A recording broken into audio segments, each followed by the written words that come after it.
Fala, meu povo! Eu sou a doutora Kátia Benites, sou advogada, professora, e no programa de hoje nós estamos recebendo a doutora Nádia de Oliveira. Seja muito bem-vinda, doutora. Estamos muito felizes com a sua presença. Obrigada, eu queria muito agradecer, uma honra estar aqui. Obrigada, doutor Bueno, obrigada, doutora Kátia, pelo convite e espero que a gente tenha uma boa conversa agora. Doutora, quando a senhora era na sua adolescência, você já sonhava em ser advogada, atuar na área? Já, eu sempre fui aquela criança assim que os meus pais diziam, essa daí vai ser advogada, essa daí é toda argumentadora, essa daí vai ser advogada. Sempre fui essa criança e sempre foi um sonho para mim advogar, eu sempre quis muito, assim, eu acho que eu nunca me vi em outra área, fazendo outra coisa. Era aquela, sabe, aquele primeiro dia de faculdade, assim, quando o professor pergunta assim, por que você está fazendo direito? Eu me lembro, a minha turma era pequena, não era uma turma muito grande, e eu me lembro que todo mundo, assim, na turma dizia assim, eu quero ser promotor, eu quero fazer concurso para polícia, eu quero ser juiz, eu quero ser... Ninguém queria advogar. E eu me lembro que eu fui a última na rodinha que a gente estava, eu me posicionei e era a última. E quando o professor virou para mim e perguntou, eu disse, eu estou fazendo direito porque eu quero advogar. Sempre, assim, essa sempre foi uma coisa muito certa dentro de mim, sabe? Me lembro também que meu pai, quando eu resolvi fazer faculdade, eu tinha acabado de passar por um processo e meu pai chegou em mim e falou assim, Nádia, vamos tocar a vida agora, o que você quer fazer? Pai, eu acho que eu quero fazer uma faculdade. E aí ele falou, tá, e você quer fazer o quê? Aí eu pensei assim, eu falei, pesquisei um pouco, aí falei, acho que eu vou fazer serviço social. Aí meu pai olhou assim para mim e falou assim, por que você quer fazer serviço social?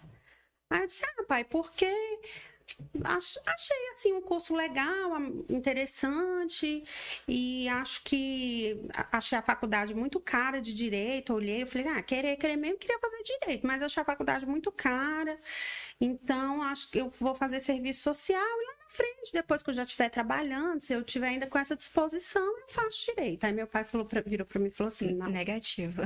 você quer fazer direito, você vai fazer direito, eu vou te ajudar, realmente é a sua cara, não tem outra coisa para você. Eu vou te ajudar a pagar a faculdade, vamos lá. Aquele apoio, a base você teve, né? Porque tem muitos alunos de direito que não têm essa base e a gente sabe que é muito difícil, né? Para comprar um livro, pagar a mensalidade da faculdade, a passagem do ônibus, né? Porque naquela época, não sei, na sua época, né? Eu não tinha a questão do passe estudantil, né? Então tem todo um curso, tem tudo, né? É verdade. Graças a Deus, nesse ponto, assim, eu sempre tive muito apoio de toda a minha família. Porque, de fato, meu pai me ajudou financeiramente a pagar a faculdade. Mas eu já era mãe solo nessa época, eu já tinha um filho que inclusive está com 18 anos agora. Eita, então a sua jornada já foi bem... E eu trabalhava o dia todo, porque eu tinha que sustentar esse filho, eu trabalhava o dia todo e fazia faculdade à noite. E assim, eu sempre tive a minha avó, a minha mãe, que ficavam com meu filho, cuidavam. Meu filho praticamente já morava com a minha avó, porque eu saía cedo de casa para trabalhar e voltava mais de meia-noite da faculdade. Mais ou menos quando eu terminei o primeiro semestre, eu lembro que meu pai me deu o meu primeiro carro, porque ele disse assim, nossa, Nádia, sua vida é muito corrida, ir para a faculdade, voltar à noite. E meu pai me deu o primeiro carro. Antes disso, a minha mãe ia me buscar todos os dias na escola, na faculdade. Então, assim, graças a Deus, eu tive muito apoio. E eu sei que é difícil, porque eu com apoio, foi um período extremamente difícil da minha vida. Imagina se eu não tivesse tido, como eu sei que muitos, infelizmente, não têm. Mas, assim, era, como eu disse, sempre foi um sonho e eu agarrei aquela faculdade, assim, para poder tirar dela tudo que eu pudesse, assim, de proveito, porque eu já trabalhava o dia todo, então não podia fazer estágio, eu não tinha essa opção, eu tinha que aprender ali. A teoria para botar a prática depois de algum tempo. Pois é, eu me lembro que teve uma situação que, quando eu estava fazendo a faculdade, eu tinha uma prova, eu fazia a faculdade na UDF, e na UDF tem aquela prova chamada PRI. Se você for ruim em uma matéria, você vai bombar em todas. Aí eu me lembro que eu fui pra parada de ônibus, e tava um período de chuva. E eu tava lá, linda, maravilhosa, plena, esperando o ônibus pra ir pra faculdade. E lá no centro tinha tipo um centro de Taguatinga, um buraco. E o ônibus parou, assim, passou nesse buraco e foi lama pra tudo que canto, sujou minha roupa toda. Eu voltei em casa chorando, desesperada. Eu falei, eu vou perder essa prova, eu vou perder essa prova. Mas aí eu fui, voltei, troquei a roupa e aí fui fazer essa prova. Mas assim, quando eu peguei o meu canudo ali na formatura, passou, foi um filme assim na minha cabeça. Tá, tantas coisas que a gente passa, então assim, foi suado, foi sofrido, mas deu tudo certo. Doutora, e a senhora formou aonde? Eu formei na Uniceplac, no Gama. Formei no ano de 2015. 2016, na verdade, no meio do ano, quando o meu filho nasceu. Você falando de prova e essa dificuldade, eu me lembro que eu tive o meu filho do meio, eu sou mãe de 3, então eu tive o meu filho do meio. Eu estava no 8º semestre quando eu engravidei. Então, meu 10º semestre, que eu tive o neném, não peguei licença maternidade, porque eu queria me formar junto com a minha turma. Eu tinha passado a faculdade inteira, assim, consegui, apesar de tudo, nunca reprovar em nenhuma matéria. Então, eu queria muito me formar com a minha turma. E eu falei, não vou tirar a licença, eu vou continuar. E o meu 10º semestre era assim, prova era com menina. Eu já fiz prova, já comecei prova com meu filho, porque meu marido saía da Asa Norte, ia no Gama buscar o meu filho para eu poder ir para a faculdade. E aí eu comecei a prova com o neném pequeno, 3 meses de idade. E ele, no meio da prova, meu marido chegava assim, batia lá na porta e eu entregava o menino. E foi assim, essa loucura o 10º semestre para terminar. E como você disse, assim, no dia da minha formatura, me passou assim, esse filme na minha cabeça. E passa, incrível. Assim, é incrível mesmo como passa e como a gente se sente grato. E no momento que a gente está enfrentando todas essas dificuldades, a gente pensa, não vou dar conta, eu vou desistir, não vai dar.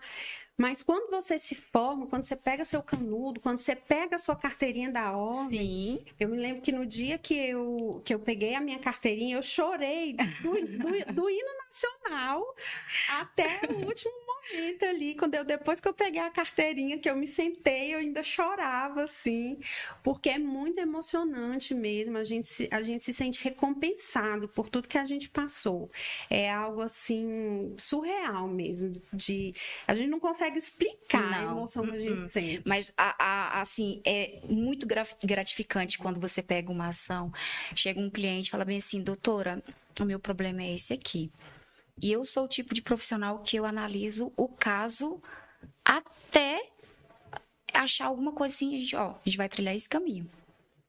E aí tem alguns colegas que falam assim, Kátia, mas não vai por aí não, vai dar. Eu falei assim, eu vou fazer isso aqui e vai dar certo. E é assim. E aí veio a questão assim do teu cliente satisfeito, não tem coisa melhor. É verdade, não tem coisa. Ontem saiu uma sentença de uma absolvição. Nossa, eu fiquei muito feliz. Porque era algo que eu falei assim, tem tudo aqui pra dar errado. Já estava até pensando aqui numa apelação e tal, mas deu certo. Minha cliente me ligou, doutora. Eu falei, pois é, agora você fica quieta aí, porque se você fizer de novo, aí não me dá mais trabalho não, pelo amor de Deus. É muito gratificante, muito gratificante. Nessa nossa profissão, a gente tem que ter essa independência mesmo, de você entender o caso e entender qual é a tese que você vai defender dentro daquilo ali. E às vezes é algo que ninguém consegue entender, mas você está enxergando e você quer demonstrar, assim, não, vai dar certo. E você tem que acreditar na sua tese, porque se você não acreditar, quem que vai acreditar? que se você não acreditar, não dá certo. Não dá certo. Agora, quando você acredita, por mais louca que seja, dá certo. Dá certo. E, doutora, como é que foi essa sua trajetória na questão do preparatório para fazer a carteirinha da OAB para tirar?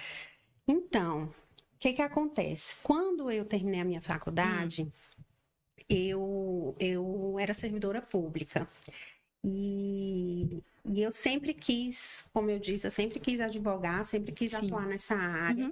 Eu sou concursada da Secretaria de Saúde.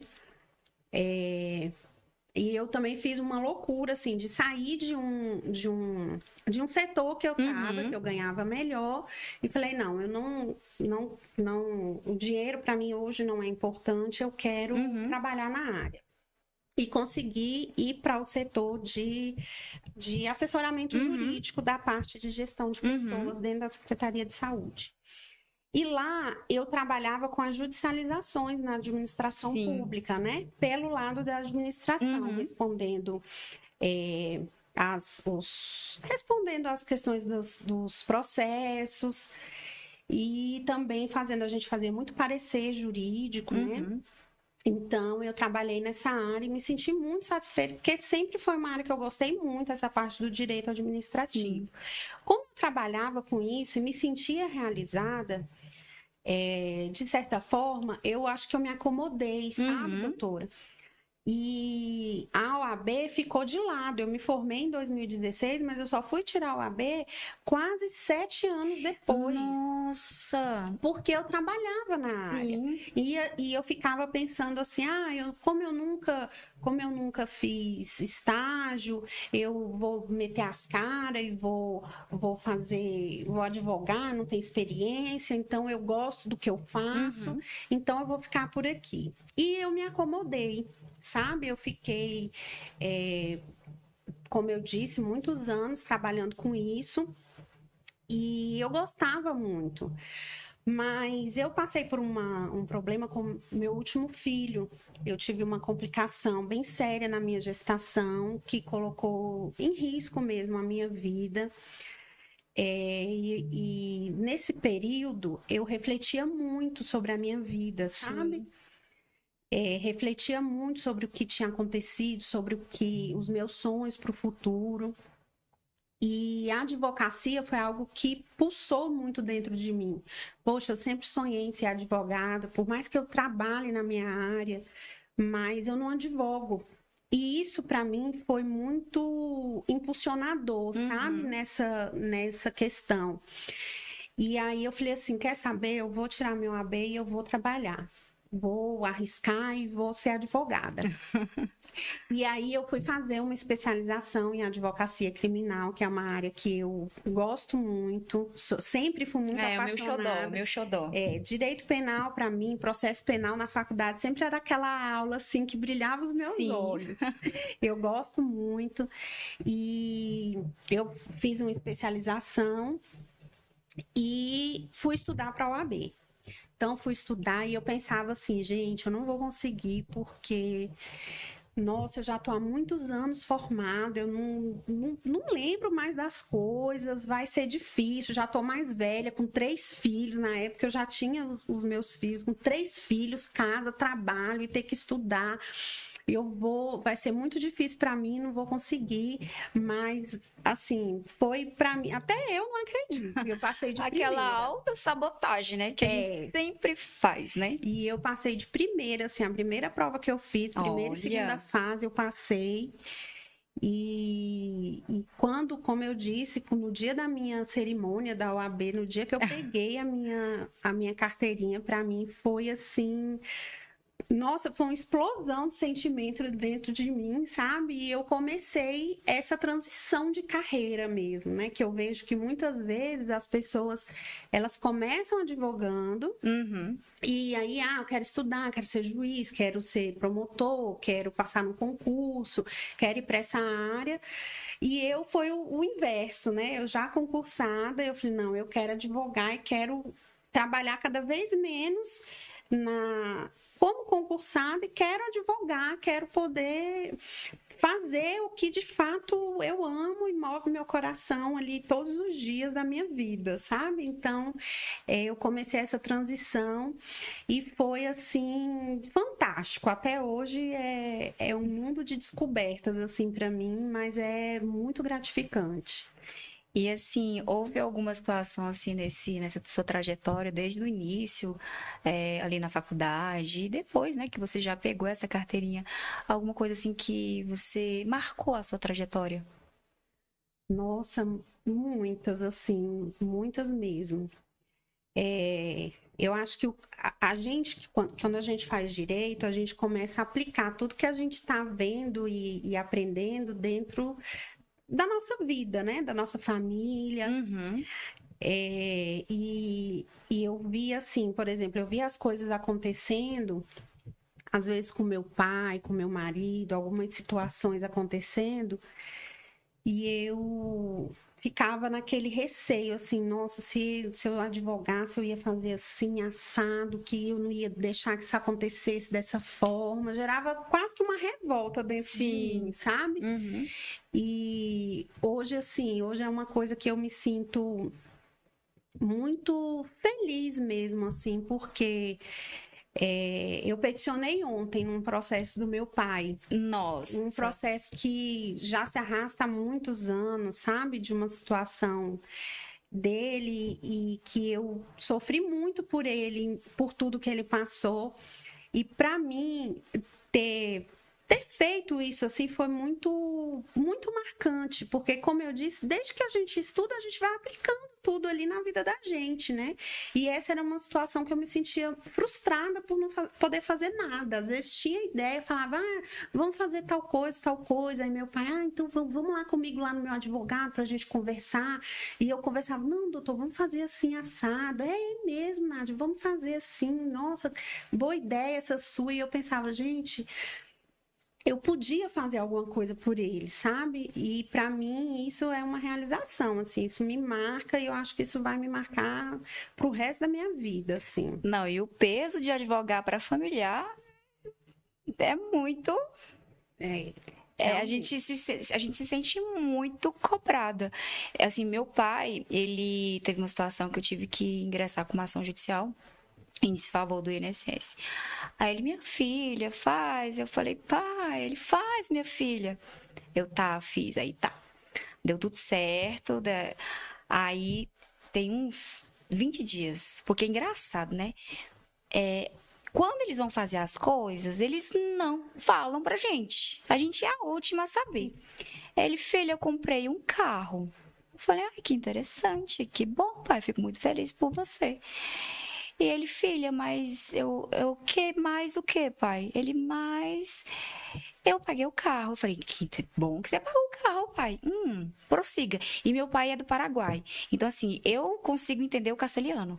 Mas, às vezes, ele mistura o castelhano com o guarani. E aí, eu falo assim, pai, repete, pai, repete, pai, repete. Porque, assim, aquela linguagem mais arrastada. Eu falei, pai, respira, me fala o que está acontecendo. Eu paguei o carro. E o cara não passou nenhuma procuração. E o cara sumiu. Eu falei, sim, e aonde que você comprou esse carro?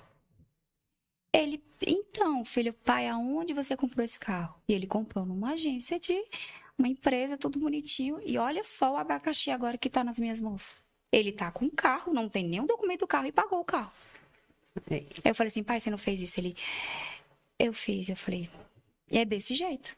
É desse jeito. Família, a gente fica assim naquela, né? Eu não vou advogar para família, não tem. Eu tinha um professor que ele dizia assim: não advogo para família. Primeiro, todos falam isso, mas não tem como, a gente tem que. Procura, vai negar pro pai, não tem como. Primeiro, porque a família sempre acha que você não sabe nada. E segundo, que eles não te pagam. Pra família. Eu já falei pro meu pai, eu falei, pai, ó, meus honorários 30%, eu quero nem saber. Não quero saber.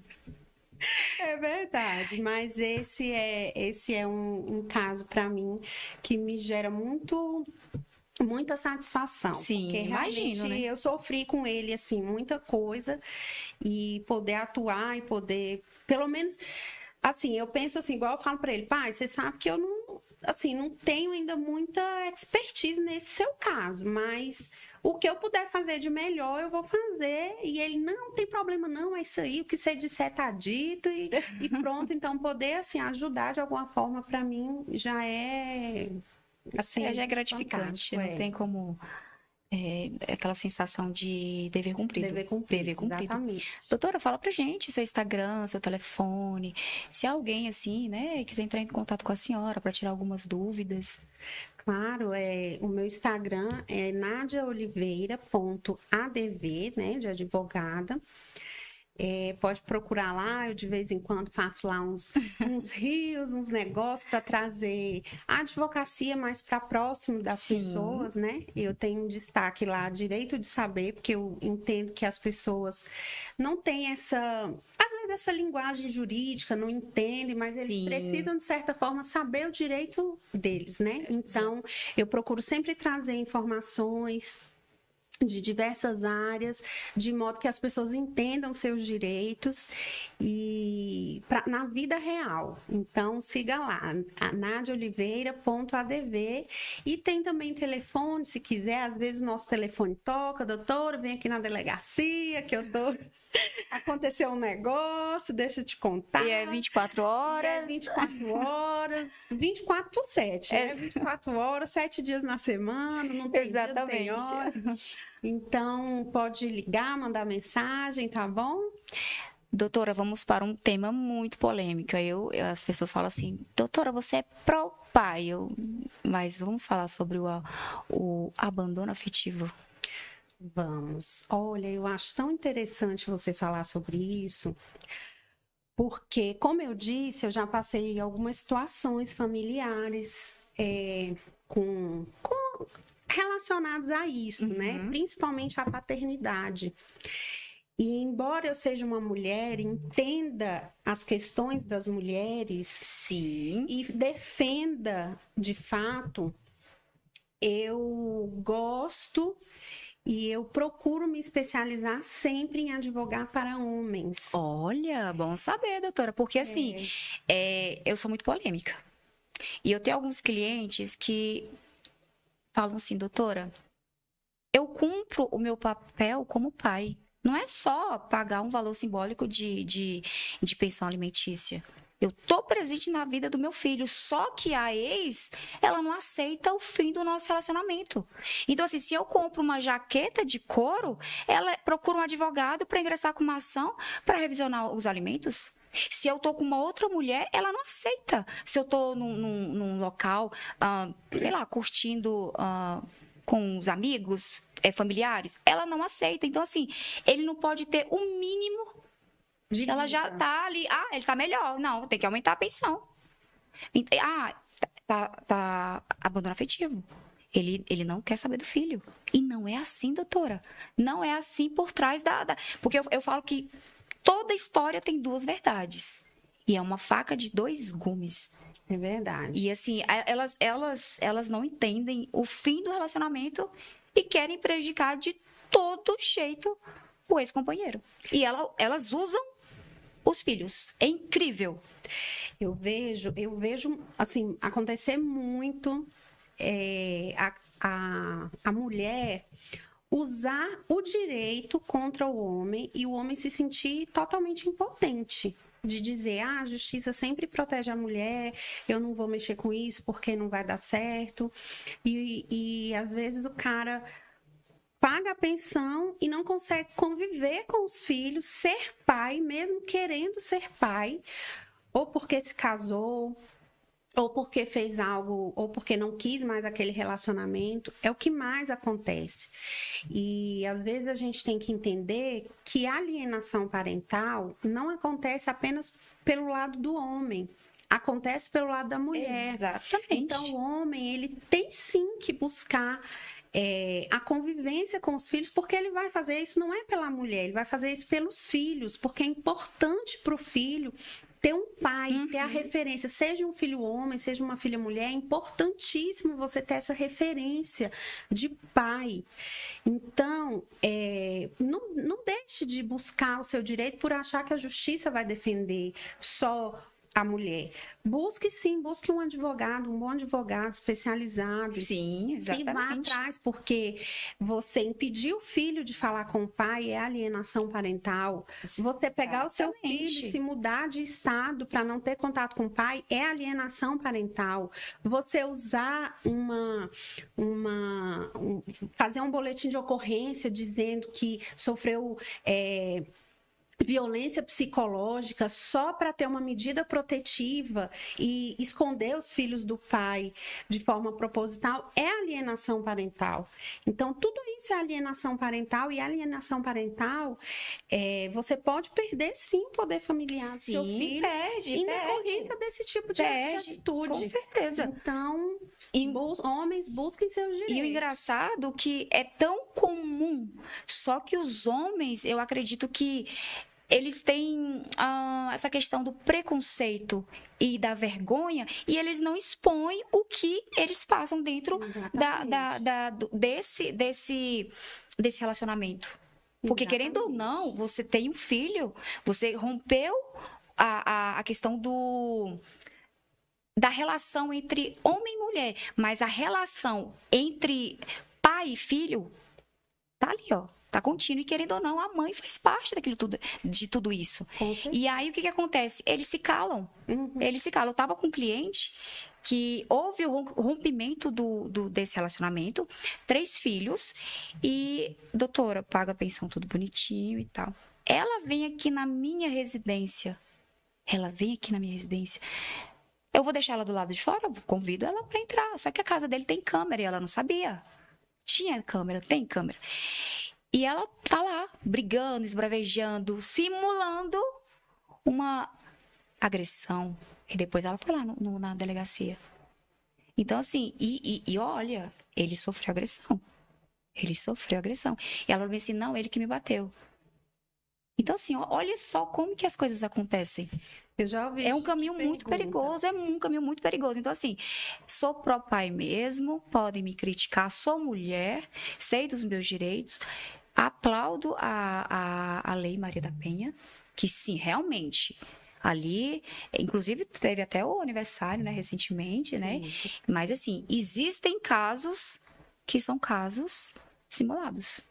E você que é pai, genitor, que está sofrendo algum tipo de violência, de assédio, procure seus direitos. Vai na delegacia, procura um advogado especializado, mas não se cale. Né, doutora? Exatamente. E outra coisa muito importante, pensão alimentícia não é moeda de barganha. Não é. Então, uma coisa é a convivência do pai, do genitor com a criança. Outra coisa é o pagamento da pensão. Eu não estou dizendo que o pai não tenha que pagar a pensão. Tem. Claro que tem. Mas se esse pai deixa de pagar a pensão, isso não significa que ele não possa conviver com a criança. Isso acontece demais, eu vejo isso demais. Ele não pagou a pensão, então você não vai pegar esse final de semana. Não pode, gente. E acontece. São dois institutos diferentes. Você quer cobrar a pensão? Acho justo, cobre. Você não pagou, tô aguardando a pensão do fulano aqui, que chegou o dia... Não, e detalhe, entre com o processo, entre com a exatamente, tem a questão do rito de prisão. Formalize a pensão alimentícia, formalize a execução, peça a prisão desse pai, se não pagar. E tá no seu direito. Mas não impeça o pai de conviver com o filho por conta da pensão. Não pode, gente, não pode. Pais, não aceitem. Se é o seu dia de ficar com o seu filho, se você pagou a pensão ou não, tá errado. Por isso que é bom até, doutora, regulamentar as visitas. Porque assim, se caso tá ali regulamentado as visitas, ela vai ver, eu não vou entregar, e aí? Não pode. Isso não pode. Vá na delegacia, busque o auxílio da polícia. Sim. E vá pegar o seu filho, porque você está fazendo pelo seu filho. Você não está fazendo pela mulher e nem está fazendo pela sua mãe, você está fazendo pelo seu filho, a pessoa que você colocou no mundo, que você fez e colocou no mundo. É a pessoa que precisa de você e vai precisar o resto da vida. Exatamente. E, doutora, você viu esse caso, foi recente, de uma menininha, acho que ela tem uns 5, 6 anos de idade. A gente tem que entender que existe todo um conjunto de situações. É criança, tem 6 anos de idade, mas ela sabe muito bem o que está acontecendo. Ela sabe ali qual é o ambiente que ela se sente à vontade. E nesse caso, foi tirado a guarda, salvo engano, do pai. E essa criança chorou, esperneou, teve até um vídeo de repercussão. Você chegou a ver? Não, eu confesso que eu não vi, não. Eu não quero para minha mãe, eu não quero. Ela gritava, ela esperneava. Eu não quero ir para minha mãe, eu quero ficar com meu pai. E chorando. E assim, teve que cumprir a decisão do juiz, do magistrado. Sim. Mas assim, depois teve toda aquela pesquisa, tudo assim, que comprovou o que estava acontecendo por trás. E aí ele teve a manutenção da guarda dele novamente. Uhum. Então, esse caso específico que a senhora está citando, doutora, eu não cheguei a ver, não. Mas é um caso similar, por exemplo, do que foi amplamente, nacionalmente repercutiu, que foi o caso do menino Henry, se eu não me engano. Inclusive tem lei, né? Exatamente. Então, que foi exatamente isso. O menino chorava e pedia ao pai que não queria ficar com a mãe, que queria ficar com o pai. Então, pais, observem os seus filhos, porque se o seu filho não quer ficar com a mãe, tem alguma coisa de errado. Então procure sim, vá atrás, faça provas. Quando você vai entrar com uma ação judicial, isso em qualquer área, tenha provas do que você está alegando. Então, registre um boletim de ocorrência. Por que, filho, que você não quer ir? Porque o tio fulano... Não, e o importante é ponto de atenção. O papel de um psicólogo nessas situações. Porque o psicólogo, ele vai trabalhar para entender o que está acontecendo na cabecinha da criança. Com certeza. E ele vai identificar. E olha... Se tiver alguma coisa de errado, vai apontar. Vai. Mas muitas vezes não dá tempo, né? Não dá tempo. Porque o psicólogo envolve uma terapia longa. Sim. Então, não dá tempo. Então, não se furte mesmo a defender o seu filho, a sua prole. Não é porque mora com a mãe que o pai deixou de ser pai. Você não perde o poder familiar do seu filho. Você continua sendo pai com deveres e obrigações. Então, se você está vendo que seu filho tem algum problema, que tem algo de errado com seu filho e você não procura fazer por ele, você está errado, você está cometendo um abandono do seu filho e você pode até ser responsabilizado por isso, porque você se omitiu diante do que o seu filho estava passando. Então, é assustador a gente ver realmente o que acontece e não imaginava porque estava com a mãe. Então, procure, é complicado, é muito complicado. Da mesma forma, essa questão da exoneração da pensão alimentícia. Tem muitos casos que as genitoras, elas simulam, tá estudando. Não, mas ele tá fazendo faculdade. Quando você vai pedir a frequência lá no judiciário, né? Você pede a frequência do curso, né? Pro juiz. E aí tem juiz que é pró-mãe, né? Aí fica postergando. Mas aí tem um segundo grau também, né? Com certeza. Porque assim, tá estudando, não casou, preenche todos os requisitos para uma exoneração. Então, vamos exonerar. Só que se não preencher, tem que comprovar. Tá fazendo faculdade, universidade, então bora lá, cadê a frequência do curso? Né? Na verdade, assim, muitos pais acham que porque o filho completou 18 anos, eu já posso parar de pagar. Não é automático. E não é automático. Você precisa de entrar com uma ação de exoneração, Sim. Você precisa de formalizar. Da mesma forma que você formalizou a sua obrigação de pagar alimentos, você precisa formalizar a sua não obrigação em pagar o alimento. Então, não é assim, completou 18 anos, pronto, posso parar de pagar. Não, não pode. Então, procure realmente conhecimento. O conhecimento, ele liberta. Exatamente. E ele te evita muitos problemas. Muita dor de cabeça. Tem cliente que chega, doutora, socorre. Eu falei assim, o que aconteceu? E aí, assim, a gente tem que se virar. Tem coisa que não tem como resolver. A gente não faz milagres. É verdade. Não tem como. Doutora, na sua trajetória na advocacia, você já precisou utilizar a prerrogativa? Não, eu, graças a Deus, nunca precisei. Nossa, eu vira e mexe, eu tô precisando da prerrogativa que dá, pelo amor de... Recentemente, eu tive minhas prerrogativas agora, né, feridas lá no Tribunal de Justiça de Curitiba. Fui atrás, inclusive lá, gente, obrigada, viu, a OAB lá de Curitiba, me deu todo o apoio e foi resolvido. Mas assim, vira e mexe, doutora, principalmente nos presídios. Presídio, delegacia. Muito, mas eu até e pra gente que é mulher, a gente sofre tantas coisas, a gente não pode se calar. Aí as pessoas falam assim, nossa, Kátia, você é durona, sou nada, eu sou mole. Mas eu tenho que me fazer de durona. Às vezes a gente precisa. A gente precisa fazer de durona. Doutora, e quais são os seus projetos para o futuro? Então, meus projetos para o futuro, como eu disse, eu quero investir mesmo na minha advocacia. Eu atualmente estou na Defensoria Pública, fui exatamente para ganhar essa experiência, para mim tem sido extremamente enriquecedor. Então, pretendo continuar advogando, me especializando e vamos que só para frente. Essa questão da defensoria é tão gostosa, né? Eu estagiei fiz estágio lá na defensoria ali do Paranoá.